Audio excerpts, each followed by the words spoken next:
Years before the nuclear catastrophe, a handful of wealthy men and women grew increasingly worried by the political unrest across their countries. Moral panic, witch hunts, and censorship spread like wildfire. This congregation, scientists, professors, artists, felt the need for a place where history and culture could be preserved, safe from those who would destroy it for its seditious content. They pooled their resources in the hopes of creating such a place, free from the volatile swing of political agenda. A vault was to be built. Within it would be enclosed the most comprehensive collection of books and holotapes in history. The project owed much to the efforts of one Professor Cartwright, who at one time worked for a certain Robert Edwin House at the Robco Company, and used his position to secure valuable contracts within Vault-Tec. As the construction of this library began, the intellectuals gathered their private collections, hunted tirelessly for rare texts to complete them. Cartwright would oversee this process and act as the library's caretaker. When it was time, all would gather for shelter, seal the doors behind them. None of them could predict, however, that the bombs would fall so early, and when they did, Cartwright was alone in the library. The professor knew that his days were numbered. To ensure that the library would not die with him, he spent his time reprogramming his robots. The machines would ensure that the library would persevere until the world could once again take advantage of its wisdom. He would endow them with the ability to think, the ability to choose, the ability to learn. Partly because he feared the dangers that might threaten the library in years to come. Partly because as the years grew long, he needed someone, something to soothe his solitude. 200 years have passed, far enough time for something to go wrong. Today, the courier awakens the library from its long sleep.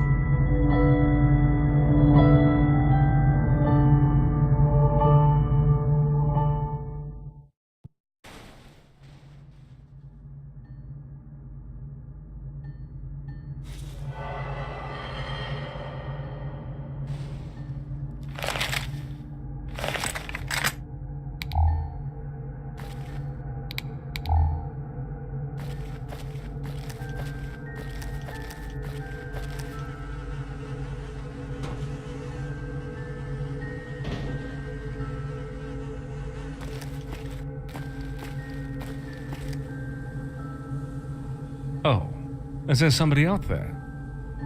What? A radio broadcast? So, there's still people out there fitted with a Pip-Boy, huh?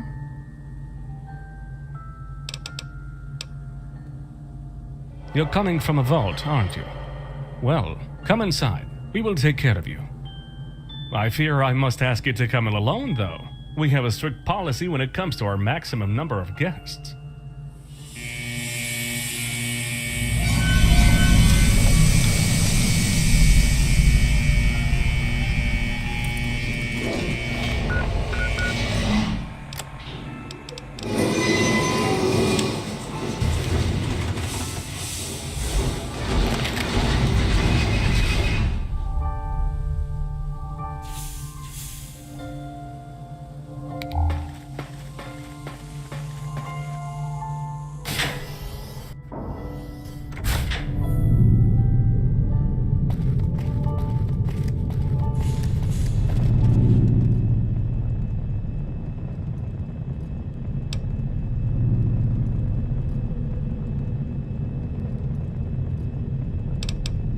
Please move along. If you have any questions, James on the first floor will be happy to answer.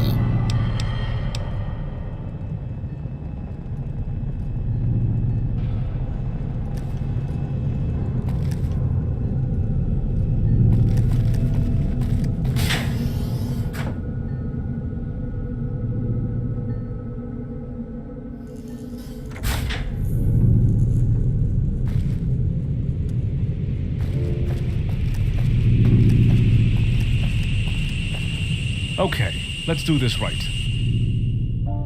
Greetings, I am James, Rapco Protectron Unit 13882, and personal assistant for Professor Cartwright. How may I help you?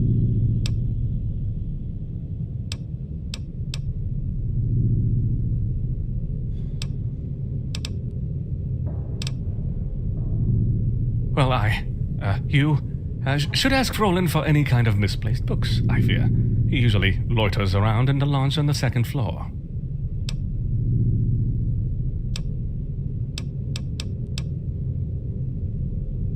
Wait.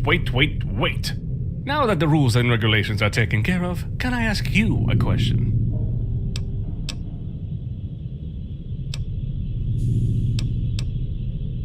I heard that the outside world is violent.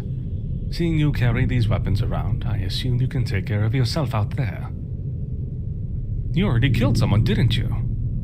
How did it feel?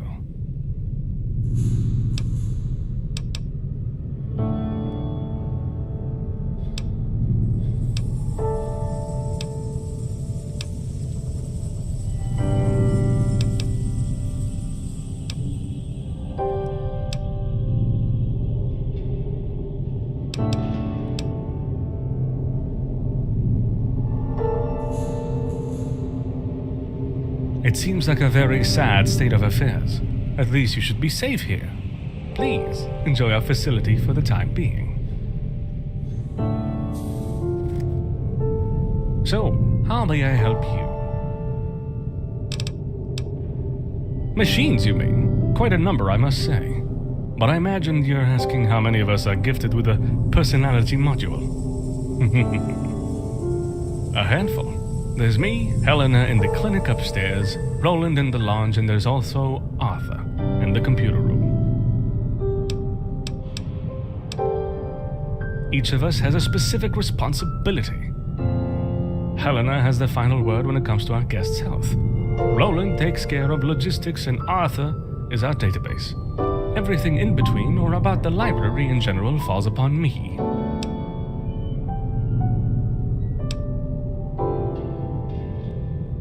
Good preparation, I guess. We have enough resources to sustain ourselves.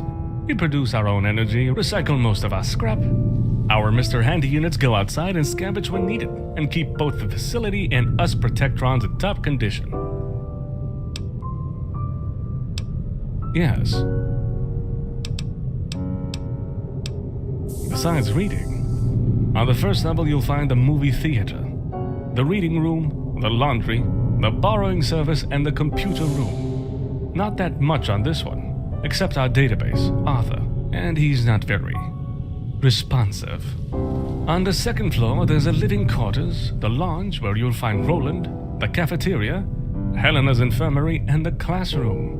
Why do we have a classroom? Don't hesitate to ask Roland for a room. Back when titles were still relevant, he was a professor at the Massachusetts Institute of Technology and Chief Science Officer of Rapco. His domain of expertise, as you surely guessed, artificial intelligence.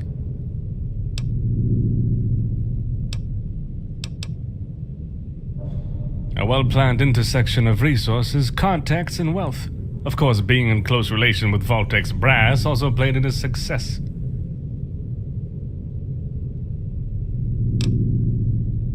Correct. I'm not surprised he still is alive today. When our master told us about him, he was described as quite the resourceful individual. Yes, but I don't know the details. Our master wasn't very much inclined to talk about his former CEO, for some reason.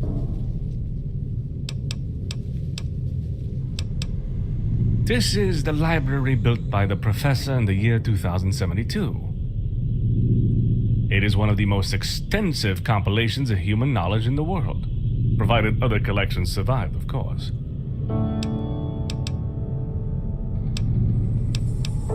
We received a fair share of guests in the past, but the last few years, not so much.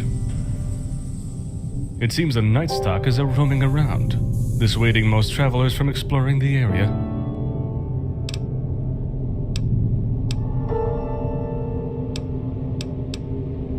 I'd rather not. At least not for now.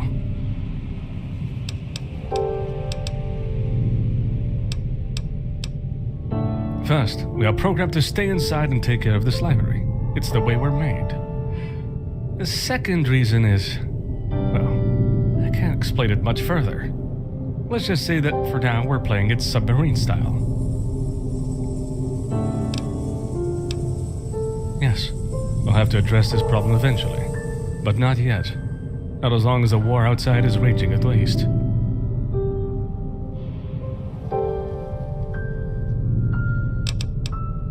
I'm all...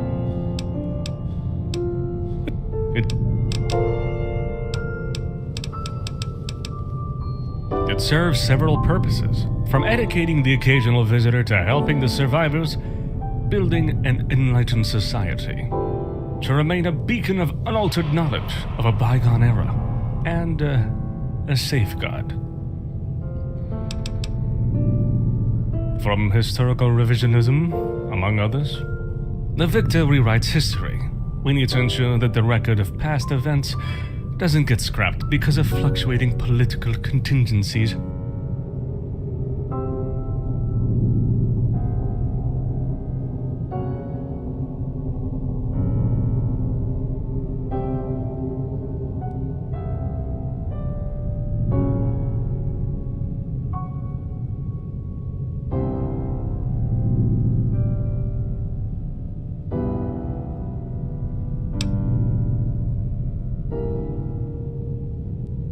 Exhaustivity. Each and every book in this place has been properly indexed and sealed in our database, dramatically reducing the risk that any part of mankind's heritage becomes lost.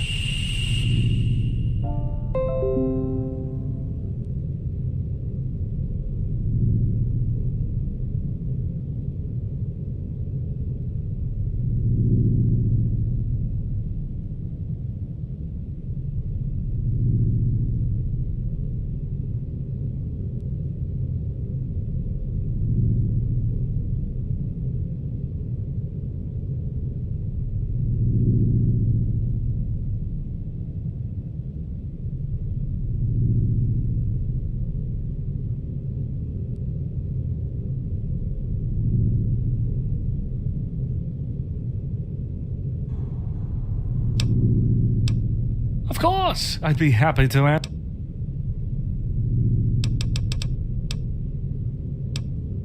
Of course, you're welcome to use our facility. Feel free to ask Roland upstairs for a room in our living quarters.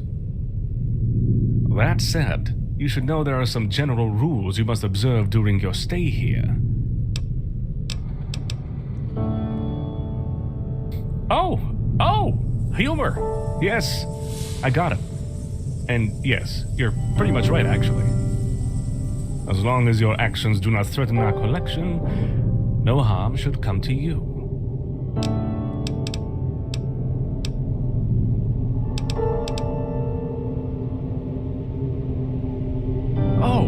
Oh, please, forgive me for my lack of diplomacy. Nothing should happen to you, unless you're considered a major nuisance to our collection or ourselves. And even if you did, the most likely outcome is banishment. This is how we are programmed. If at any moment one of us interprets your intentions as harmful to the library, you will be dealt with accordingly.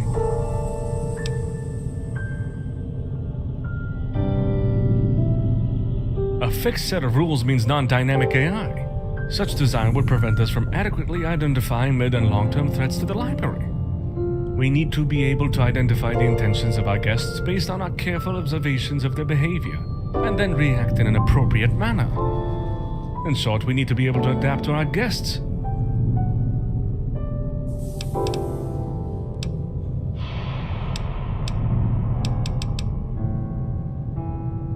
We are designed to emulate human thought and have evolved enough to be capable of dynamic problem solving, not unlike humans' critical thinking.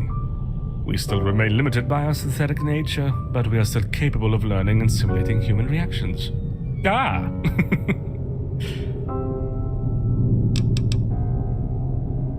No need to tell you that the civilizing process has been going on outside for quite a while now. There are no doubt powerful factions that could get uncomfortable with the idea of unchecked, unfiltered, pre-war knowledge. We want to make sure we can prepare ourselves before one of them takes a sudden interest in regulating this place.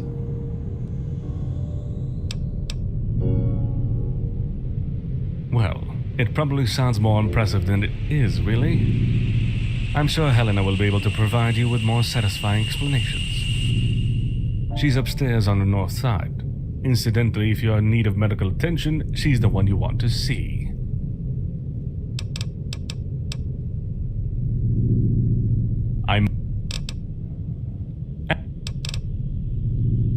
Besides, not...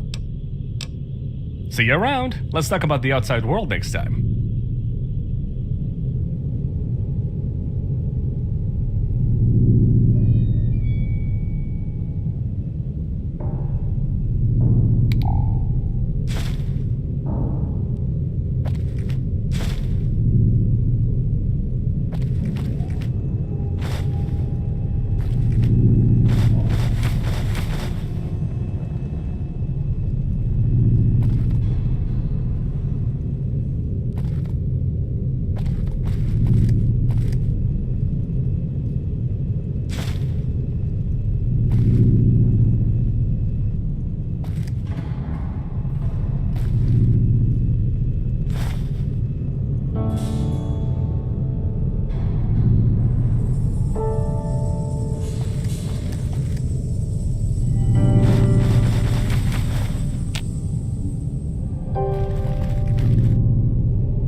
ago, a young man with an extensive spiritual life made a pact with a spirit.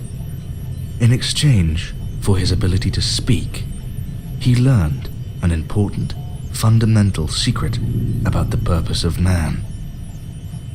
Of course, the moment he learned this secret truth, his voice was silenced for the rest of his life. Obsessed by this knowledge, frustrated by his inability to share it, he resigned himself to live the rest of his life in isolation. Years went by, and solitude grew heavier on the man's shoulders. He felt his sanity escaping his mind, like sand slipping through clenched fingers. So he decided to carve a piece of wood with the face of people he once knew, people he remembered, people he loved. He would converse with those in hopes of preserving some last shreds of sanity. He died eventually, leaving his collection of masks behind. Some say that deep within their frame still subsists a fragment of the hermit's wisdom.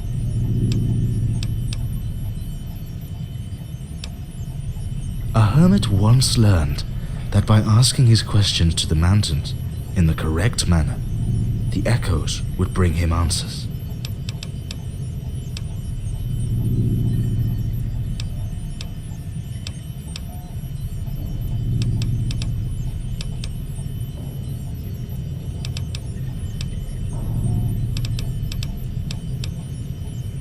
He died because his body could not withstand his own spirit, a spirit which already had great troubles withstanding itself. 5 friends, caught in a diluvial rain, sheltered under a tree and pitched some money together. One of them faced the rain to go buy an umbrella. He survived the ordeal, perhaps because he was the only one gone when the thunder struck the tree. A testament, an heir, is sometimes all people need to leave this existence in peace. A stone used to whet a flint, which was in turn used to carve tools. Even discarded, the stone was as useful as it was in the first place. The birds have vanished down the sky. Now the last cloud drains away. We sit together, the mountain and me, until only the mountain remains.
How may I help you?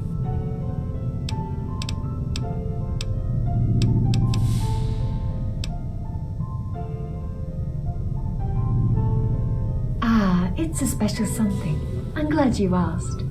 As a matter of fact, it's a symbol. Can you guess what it is supposed to represent?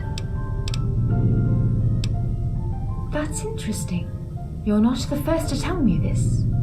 It is that, of course, but also many other things. But the fact that you chose this interpretation is what's important. And that's precisely what the dino is for me. A way of knowing our guests.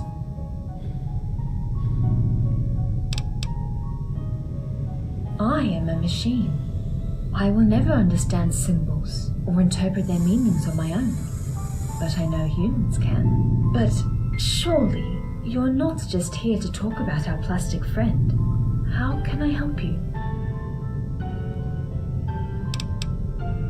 I will help you as much as I can, as long as you don't ask me to breach medical confidentiality. Of course. Is this about us in general, or about one of us specifically? Arthur is different. He is probably the one of us I can least relate to. He doesn't like to converse with us, and spends all his time compiling and organizing the data our master left him.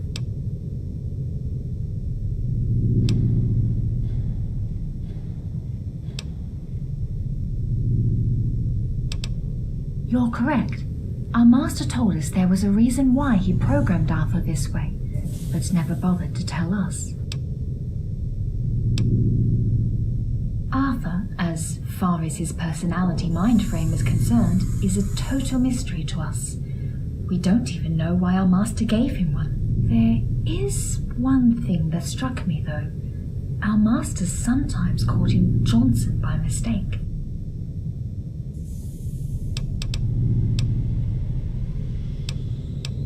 Yes, his memory should contain every book in the library by now. If anything should happen to them, Arthur would be able to print replacements. He is also in charge of monitoring our maintenance vaults and dealing with the vault's technical functions. Yes, there is a simple trick. He only answers open-ended questions. Yes?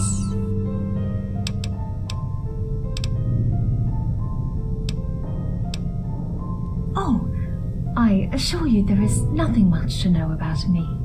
I examine, I treat, I stitch. When I'm not, I try to develop my psychoanalytical skills, which is quite difficult.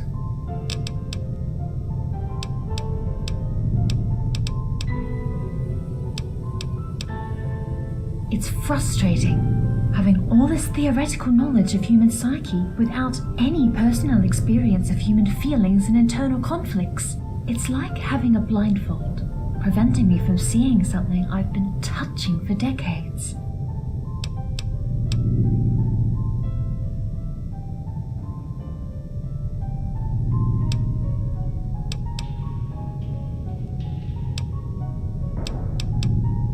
What does that have to do with any? Oh! Okay, that's funny. Okay, point taken. I'm hearing you. To be truthful, I shared the same skepticism, if only to a certain extent. Though I doubt my own skills, I have reason to think that the machines will ultimately be able to provide this kind of service to humans. Let me take the surgery machine, for instance. It doesn't understand what it does, but it can heal human bodies all the same. In the same manner, machines with no conceptual comprehension of the human mind might provide some of the support it needs. I treated quite my share of traumas during the last decades. Most of the time, our guests arrive in need of medical attention. Do you wish? Ah, James. Isn't he a sweet fellow?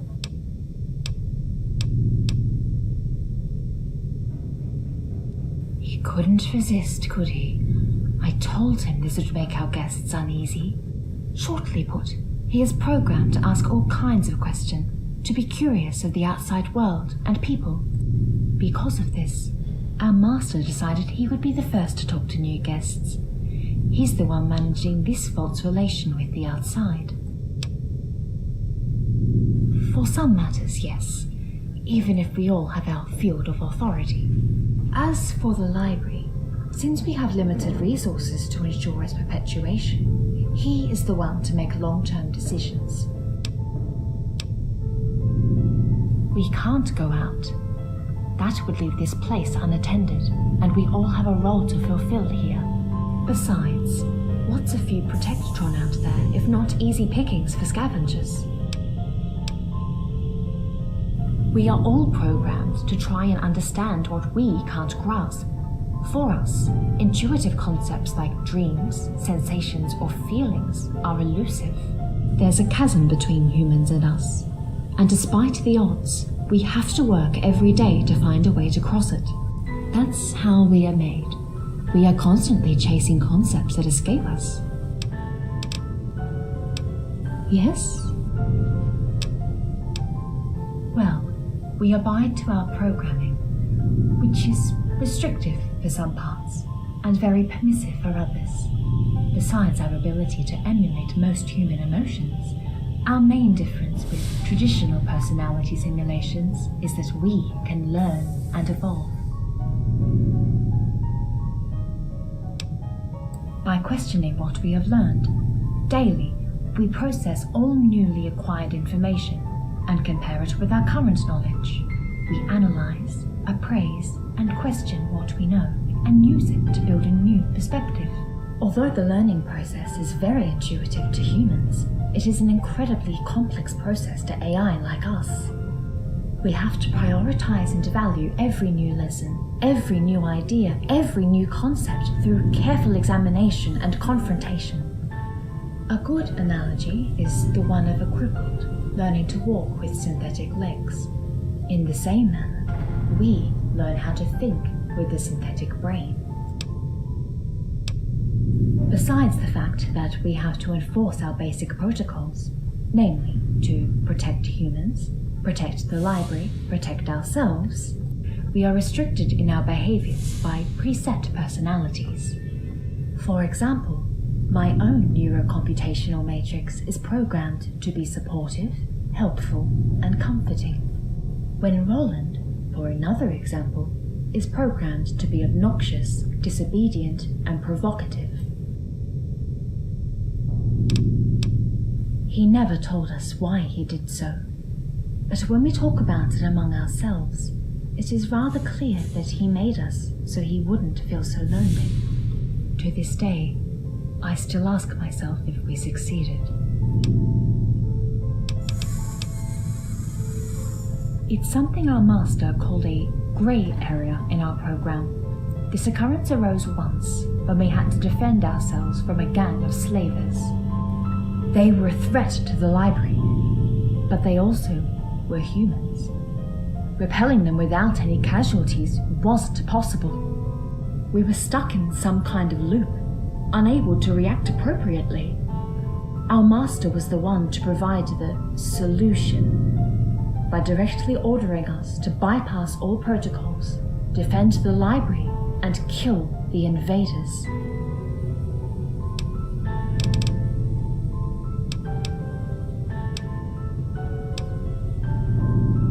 Almost human is still far away from the real deal.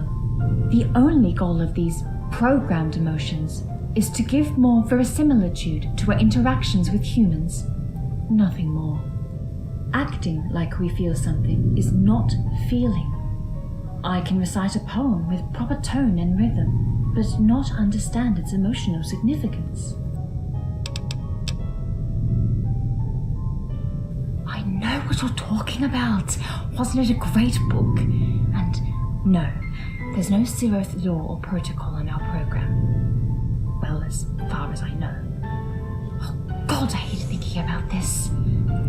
Anyway, the only thing that can make us bypass our protocols is a direct order from our master. Yes? Yes? I am programmed to treat...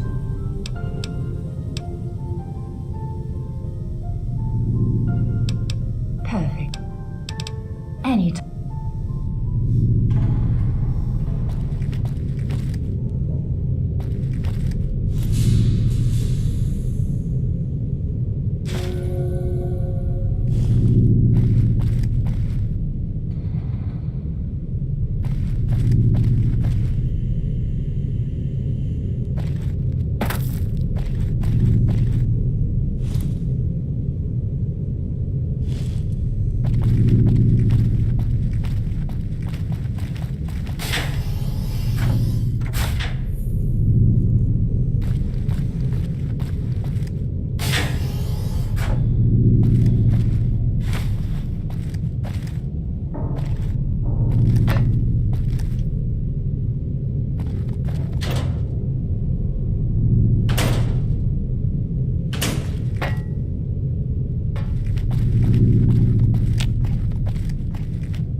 Oh, terrific! Daddy's boy let another bum in the door. Well, welcome to Library de Roland. Don't steal any of my shit, okay? Looks like you can't read anyways, so I probably don't have much to worry about.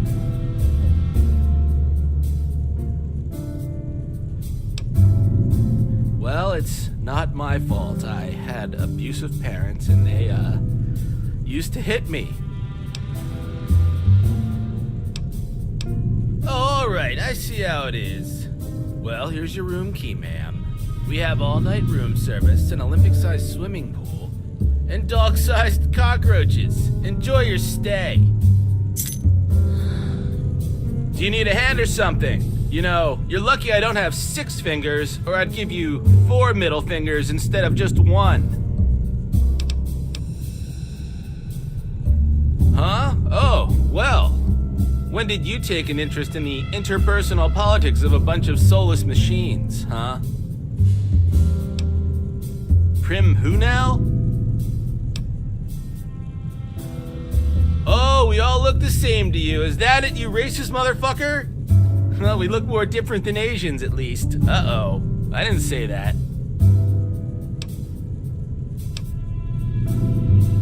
Look, you just mind your own goddamn business and go back to inhaling all the oxygen and jerking off to whatever you filthy animals do, okay?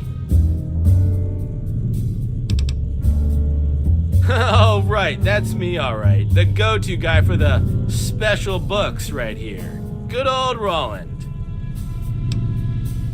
Oh, I don't know. It's a goddamn library. Why don't you look around, asshole? You know, believe it or not, I used to actually care about this place. Oh yeah.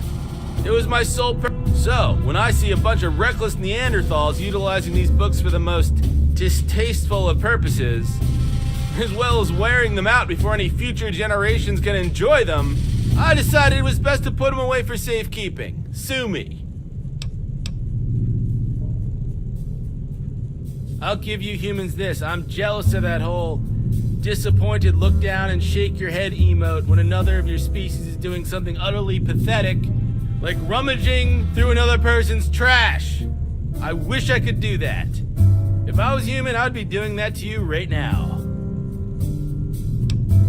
Only if you tell me what you intend to do with them.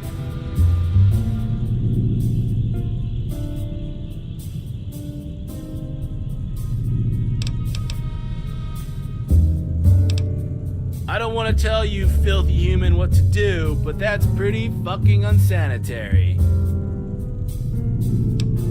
Well, I'm proposing a game. I'll give you a hint, which will lead you to another hint, and so on, until you find out where I put them. Deal? You don't really have a choice. You're playing.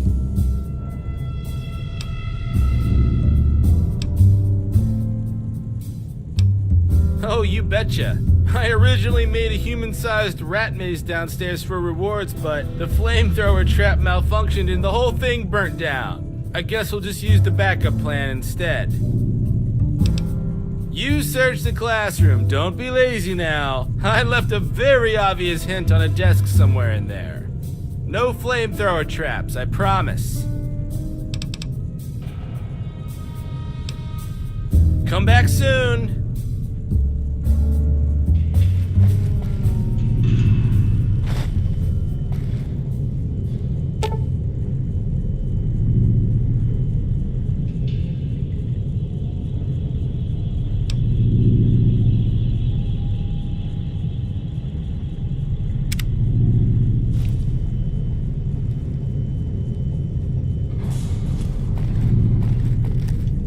What is it now, Roland?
Are you getting comfortable in the library?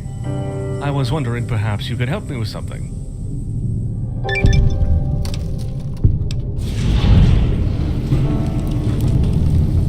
Some years ago, 2 people came here. The first one wore some kind of purple robes. The second had heavy armor, military. From what I could gather, they were on some kind of scouting mission. The robed one, Dexter, really did extensive research, consulted a great deal of books, but never told me what he was looking for exactly. As to whether they found something, I can't say. They stayed for 3 weeks and they were just gone. I would like you to see if you can find anything out about them. They left in such a hurry that I had no time to ask what they intended to do with their knowledge of this place. Maybe they forgot something. They did not even tell me if they learned something useful. Because they did. Dexter liked to record his observations at the first opportunity. It is something we strongly encourage our guests to do. And to share with us for survey reasons. We didn't expect that he would record so many, though. Worst thing is, he left them scattered all over the place. No, wait. The real worst thing was that there wasn't any relevant information on these. Yeah, it's a big deal. We had to deal with some rough situations in the past. We are trying to learn from our mistakes. It's pretty important for me, for us, to know how outside people perceive this place and what they intend to do with what they learned here.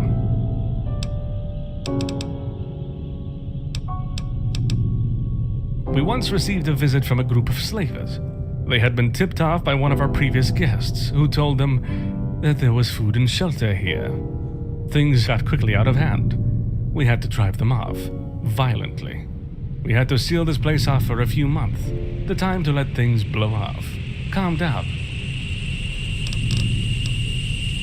Roland should know which room those 2 were occupying. There might be something there, a note or a recording on what they thought about this place.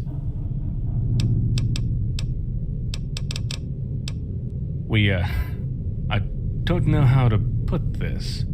We lost both keys to their room. So maybe there's something in it, maybe not. I have no way to be sure. My siblings told me I was overacting when I suggested blowing up the doors to get inside. Besides, Roland has the final word when it comes to the living quarters. You can probably guess what his answer was. Compensation.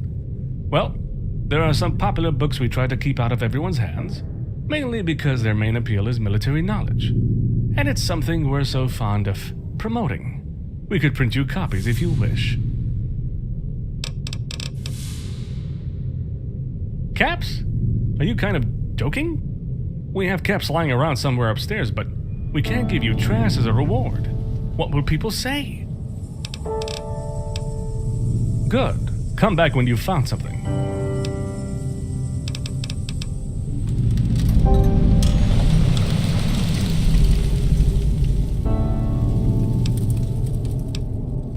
What? Of course not. Personality modules were hard enough to come by, not to be wasted on some kind of terminal. It took months for our master to manufacture each one of those. Yes. Good.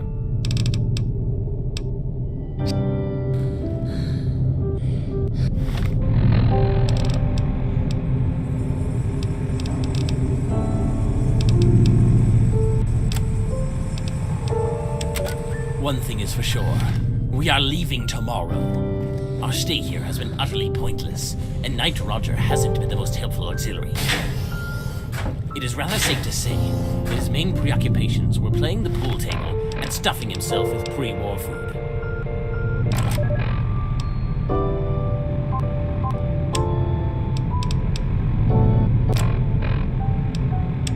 Aldrich here. It's about time I found something relevant to... Roger, stop frightening me like that!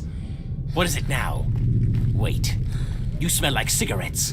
Did you actually smoke inside the library? Are you crazy? What do you think will happen to us if those monomaniacal contraptions notice one of us is smoking in a library? Well, I don't know either. And I don't want to know. So get your to a shower and get rid of that filthy smell before they catch you. If their maker gave them something as useless as a personality, I wouldn't be surprised if they're also equipped with some sort of sniffing module. And even if they aren't, you really stink. So chop chop, shower. I can't believe this toaster has the nerve to deny us access to the living quarters on the sole ground that Roger lost both of our keys. We tried to sleep in the movie theater, but Erickson has grown so disgustingly fat from his constant binge eating that he snores when he sleeps. Even after I kicked him onto the ground. So I left him there and tried to sleep on the couch in the lounge. But as soon as I fell asleep, that toaster, Roland, began to walk across the room, singing this stupid song praising his useless spurs, that dingle-dangle or whatever the hell they do. So here I am, crawling under a desk in the classroom, trying to set a makeshift bed for me to cry myself to sleep. Yet, I'm wide awake, and trying to calm the f*** down by recounting these events on a holotape. As you can hear, it works perfectly!